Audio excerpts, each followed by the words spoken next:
Hola, ¿qué tal? Bienvenidos a una nueva edición de La City por Dentro en Mercado por Expertos. Hoy está con nosotros Santiago Manukyan, economista, jefe de research de Ecolatina. Hola Santiago, ¿cómo te va? ¿Cómo estás vos? Hola, ¿qué tal? Gracias por la invitación, como siempre. No, por favor, gracias a vos por compartir este momento con nosotros.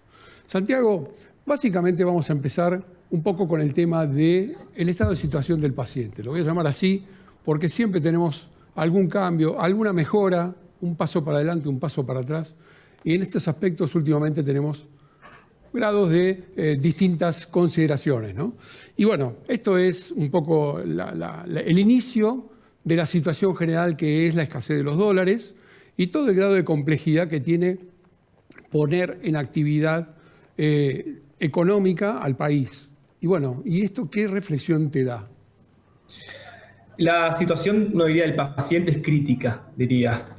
Frente a la proximidad de las elecciones y forzado además por las fuertes restricciones que enfrenta el gobierno, había comenzado el año firme en su objetivo de hacer todo lo posible para poder preservar esa pax cambiaria financiera que había conseguido en los últimos meses de 2022, ¿no? Ese plan Massa que se venía sustentando en tres principales pilares, ¿no? El ajuste fiscal, intentando cumplir con la meta de reducción de déficit fiscal acordada con el FMI, minimizando la asistencia monetaria directa e indirecta también por parte del Banco Central para evitar turbulencias en el mercado de deuda en pesos. En segundo lugar, el ajuste monetario, ¿no? Se habían subido fuertemente las tasas de interés, que habían llegado a terreno positivo, habían superado la inflación, y se había también luchado por contener la creación primaria de dinero, como decía antes, vía la emisión directa de adelantos transitorios por parte del Banco Central, para intentar también mantener control a la brecha cambiaria y evitar presiones sobre los precios. El tercer punto, y este es el más problemático en el corto plazo, es que se había comenzado a administrar un crawling peg, una devaluación progresiva del tipo de cambio, más alineado con la inflación, como una estrategia cambiaria para no convalidar un salto discreto del tipo de cambio oficial, que es el mal mayor que quiere evitar el gobierno a toda costa. Pero para eso era crucial la recomposición de las reservas internacionales que se logró en la última parte del año pasado a través fundamentalmente de la aplicación del dólar soja 1.0 en septiembre, 2.0 en diciembre, más la obtención de algunos recursos adicionales por el lado de la cuenta financiera. Entonces la clave sigue siendo evitar un escenario disruptivo, una crisis, por un salto discreto del tipo de cambio oficial. Pero ¿qué ocurrió? Lo que estamos viendo en los primeros meses de este año es un agravamiento del shock que esperamos en la oferta de divisas por las exportaciones agrícolas, producto de la sequía, que la esperamos en cerca de 20.000 millones de dólares. ¿Qué son 20.000 millones de dólares para la economía argentina? Son cerca de 4 meses de importaciones. Eso alteró completamente el panorama en un año donde al FMI hay que pagarle neto de lo que nos va a ingresar cerca de 4.900 millones de dólares, es decir, casi un mes más de importaciones.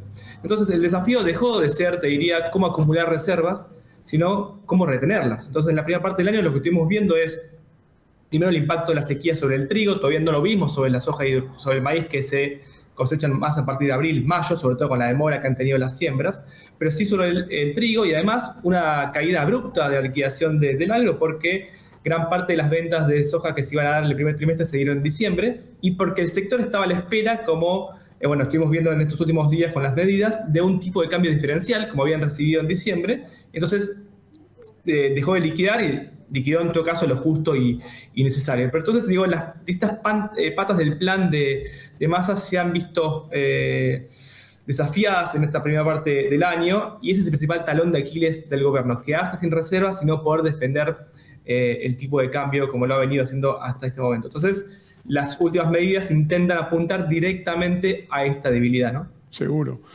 La alternativa también, otro de los puntales que tenemos que en esta maraña de normas y de sensaciones que tenemos, ¿qué es lo que pasa con el Fondo Monetario? Esta cuarta rendición de cuentas, ¿y qué es lo que pasó con esta variante del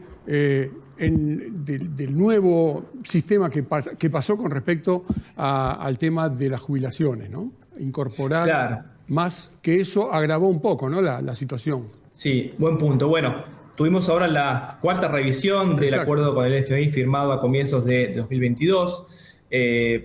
En primer lugar, lo que se hizo fue, el FMI accedió a flexibilizar la meta de acumulación de reservas, producto del impacto de la sequía. Entonces, para el primer trimestre que cerró ahora, la flexibilizó cerca de 3.600 millones de dólares, Aún así, estimamos nosotros que el gobierno no llegó a cumplir con esa meta, estuvo cerca de 2.000 millones de dólares lejos de haber cumplido, a pesar de haberla flexibilizado. Y para todo el año también la flexibilizó un poco, cerca de 1.800 millones de dólares. La verdad que cuando uno ve ese número y ve el reporte del FMI, da cuenta de que el FMI todavía no acusó el impacto completo que nosotros estamos estimando que va a generar la sequía en las exportaciones agrícolas. Por lo tanto, es esperable que en las próximas revisiones haya de vuelta otra moderación en esa meta de reservas. Pero como te decía antes, más allá de la meta de reservas, lo más preocupante es el nivel exiguo que tiene el Banco Central en reservas. Desde el lado fiscal, también la sequía te complica la meta. ¿Por qué? Porque por un lado, la actividad económica como un todo va a entrar en recesión, eso te genera menor ingresos por recaudación, pero particularmente por derechos de exportación, por retenciones, la caída también que estamos viendo en la liquidación del agro, te va a empezar a impactar, y ya lo estuvimos viendo en la primera parte del año, en el primer bimestre, donde el déficit fiscal creció fuertemente y eso complicó mucho la consecución de la meta del primer trimestre, que todavía no tenemos los datos de marzo, pero para que se cumpla, marzo debería mostrar un equilibrio fiscal. Y la verdad que desde 2015 para acá, por ejemplo, siempre ha sido deficitario. Salvo que el gobierno incurra, te diría, en pagos pendientes, lo que llamamos la deuda flotante, en gran medida, eso se podría lograr, pero la verdad que quedó muy, muy complicada. Y todavía, en ese sentido, no hubo una flexibilización como sí lo hubo en la de meta de reservas. Y te diría una cosa más, y ahí yendo un poco a lo que comentabas de la moratoria. Claramente no le gustó a la FBI la aprobación de la moratoria previsional y le exige al gobierno de alguna manera... Como imprevisto, ¿no? O sea, y este es el problema que a ellos no les gustó. Correcto. Ya con todas las complicaciones que yo mencionaba antes, además se suma esa que tiene un impacto no solo para las cuentas fiscales de este gobierno, sino para las cuentas fiscales de los próximos gobiernos, claramente. Entonces, el FMI lo que le está pidiendo al gobierno es, bueno, mostrarme medidas que vayan a compensar este aumento permanente que va a haber en el gasto público por la moratoria. Eso va a implicar necesariamente un ajuste de tarifas públicas probablemente más elevado del que esperaba el gobierno inicialmente. Santiago, un tema de lo que se notó, por lo menos de los últimos análisis que ustedes hicieron la semana pasada, respecto a lo que es la aceleración de la inflación. Ustedes pusieron un estudio, digamos, del porcentaje que le estaba dando con respecto para marzo, el grado de inflación, y yo me tomé el tema como para adjuntarte un gráfico que ustedes publicaron y me pareció bastante oportuno en dónde está y dónde resaltan los mayores ítems en el mes de marzo. Acá tenemos fijado, es así, principalmente la parte de indumentaria y obviamente la parte de educación. Después comentamos un poquito las generales de este cuadro. Sí, correcto. Marzo ya prevíamos que iba a ser un mes con inflación elevada. Suele serlo, marzo, porque tiene esos dos componentes estacionales que mencionaste, ¿no? Educación por el inicio de clases, indumentaria por el cambio de estación. Suele ser un mes con una inflación superior al promedio. Como venimos de inflaciones mensuales muy elevadas, obviamente una aceleración como la que vimos en enero, en febrero y ahora consolidándose en marzo, bueno, lleva a que ese número mensual nosotros lo estamos estimando en cerca de 7%. Nuestra medición del IPC-GBA con Latina nos dio 7,4%. Creemos que, bueno, viendo las estadísticas de mercado también y lo que prevemos para INDEC, el número va a dar cerca de la zona del 7%, es decir, que en el primer trimestre vas a tener una inflación mensual promedio del 6,5%. Había cerrado el año pasado con una inflación más cerca del 5,5%, es decir, que hubo una aceleración en esta primera parte del año, más allá del dato puntual de marzo, digo. Claro. Y en ese sentido, nosotros decimos, no solo le complica un poco al gobierno la tarea de intentar recuperar algo de capital político perdido, sino también que a nivel económico les genera al gobierno dos presiones. Una, para acelerar el movimiento del tipo de cambio oficial, para no atrasarlo más de lo que ya está, y eso te retroalimenta la dinámica de precios.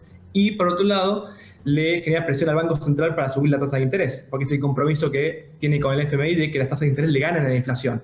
Y eso hace poco lo vimos con esa suba de 300 puntos básicos que instrumentó el Banco Central en la tasa de interés.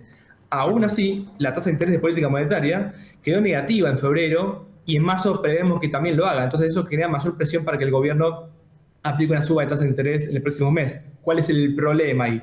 No solo que te puede llegar a impactar un poco en el consumo y en la inversión, que es un canal que en Argentina no funciona tanto porque la penetración financiera es poca, sino que más que nada como el Banco Central tiene un stock muy elevado de pasivos remunerados que pagan intereses en base a la tasa de interés de la política monetaria, subir la tasa le va a generar al gobierno un problema por el lado de la emisión monetaria. Entonces tiene una ineficacia, ¿no? Subir hoy en día la tasa de política monetaria con ese stock de pasivos ahí. Pero bueno, esa es un poco la situación de una inflación que no vemos moderándose demasiado en los próximos meses. Si ven en abril, después de marzo, podemos llegar a ver una moderación, difícilmente perfora el 6% en los próximos meses, con una inflación que este año se va a acelerar respecto al año pasado y la estamos viendo comenzando por lo menos en el 100%.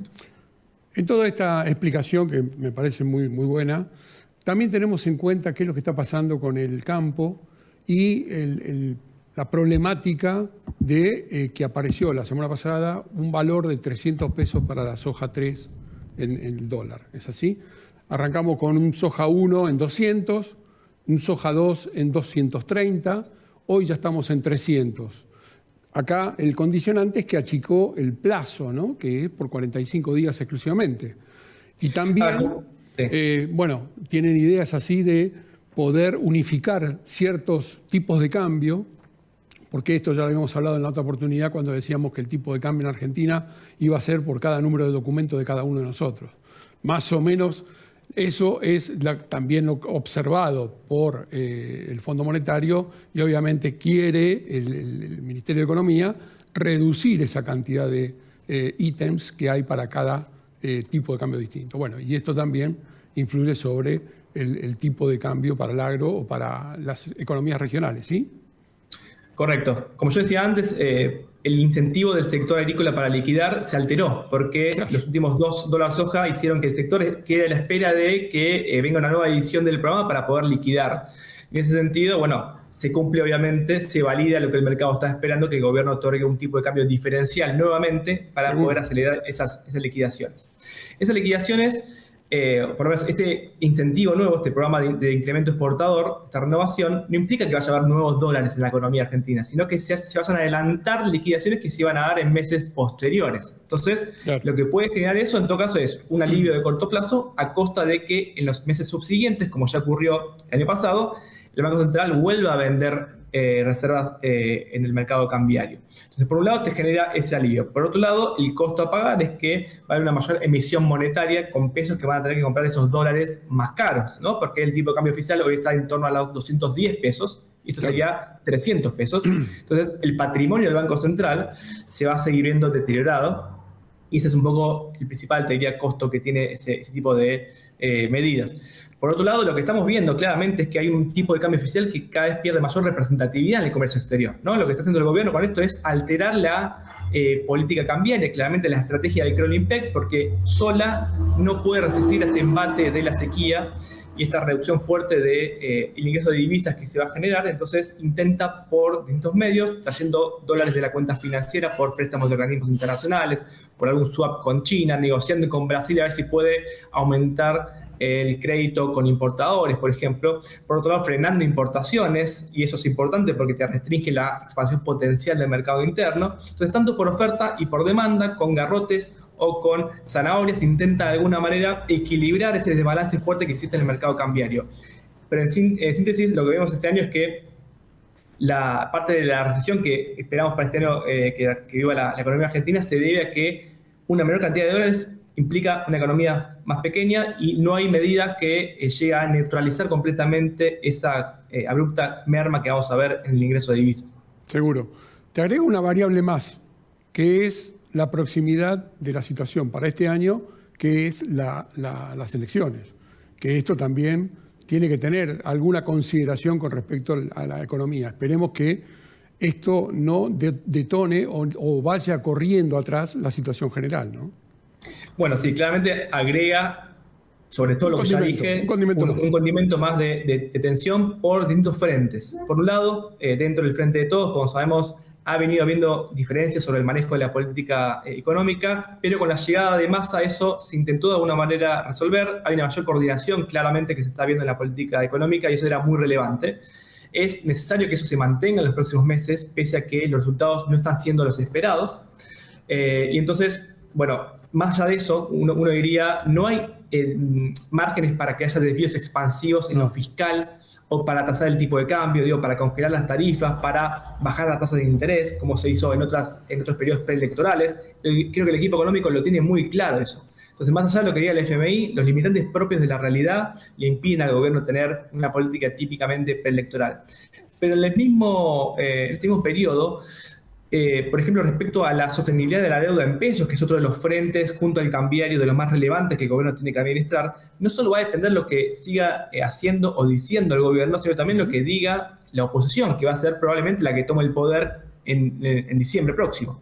En ese sentido, ha habido bastante ruido también respecto al tratamiento que se le podrá dar a esa deuda más adelante, o qué se puede hacer respecto al cepo cambiario una vez que llegue diciembre. Entonces, esas tensiones en un marco donde suele aumentar la dolarización de carteras, bueno, generalmente también te generan unas turbulencias mayores y el gobierno va a intentar hacer todo lo posible para mantener la brecha cambiaria también anestesiada, porque se va a ver justamente atentada por un contexto de muchos pesos en la economía y pocos dólares. Tal cual. Y en ese contexto, si la brecha cambiaria se dispara, te impacta en precios y te reduce la oferta, la liquidación neta en el mercado de cambios. Seguro. Ya que te metiste en el mercado de cambios también, hay análisis que están haciendo del Ministerio de Economía en lo que hace referencia con respecto al dólar turista. También está poniendo algunas restricciones o están analizando volcar alternativas como para que no siga el drenaje, ya que en el año 2022 la cifra de salida por servicios, todos incluidos, es de 15.000 millones de dólares de todos los servicios que salen al exterior prestados por no residentes, y solamente el volumen del tema turístico argentino en el exterior fueron de 6.000 millones de dólares. Cosa que esto sigue habiendo, esta alternativa es un número demasiado alto y verdaderamente es una forma de, por lo menos están analizando a ver qué es lo que va a pasar con esto.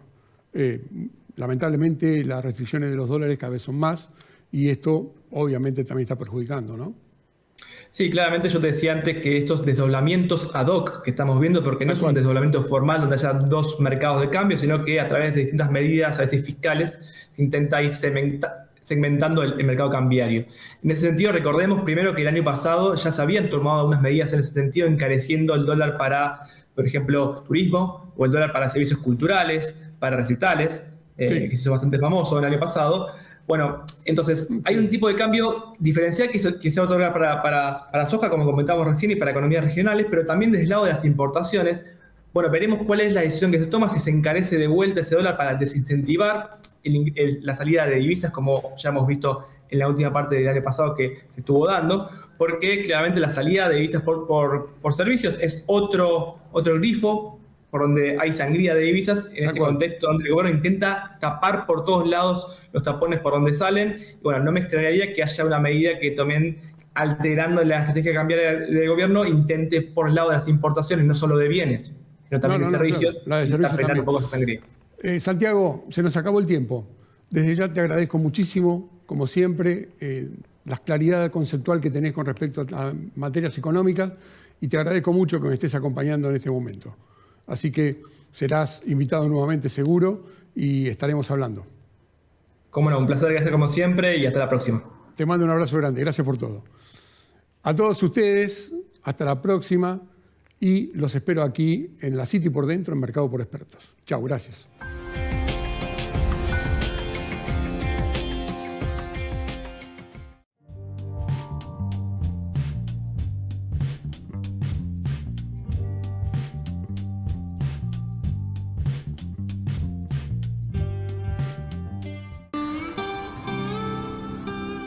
I